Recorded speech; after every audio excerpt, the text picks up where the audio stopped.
Heavy cavalry was an integral part of the Mongol army. By definition, they were fully armored. Heavy cavalrymen were troops who went into the thick of the fighting. Mongol heavy cavalry had steel helmets, but they also had this very distinctive form of armor here, known as lamina, made of steel, rawhide, and even leather. Now, in this example, you can see how the individual scales have been laced together, often with doe skin. Rows of lamellae, which in turn was then sewn into fabric or leather backing. Lamina armor is wonderfully robust. It's flexible, relatively lightweight, and easy to repair.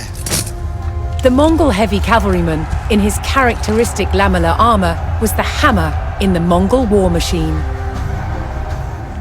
All Mongols, both heavy and light cavalry, were capable horse archers. However, for the heavy cavalry, shock troops that rode into and smashed the enemy, the bow was of secondary importance.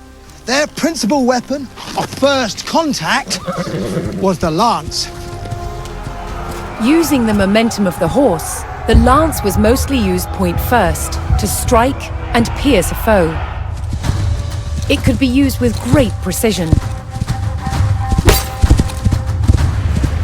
Strikes with the point were effective, but the Mongol lance had an additional feature.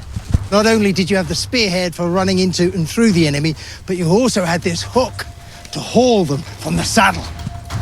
It took considerable strength to pull a man from his horse. And doing so took him out of the fighting just as successfully as a head-on strike.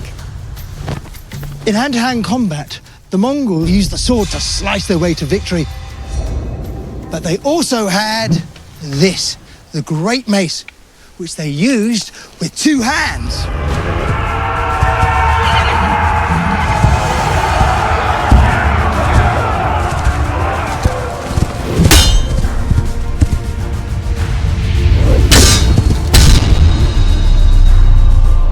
Mongol armies were famous for their ability to move fast and strike with surprise. But their heavy cavalry was a brutal shock force that could overwhelm and crush an enemy with raw power.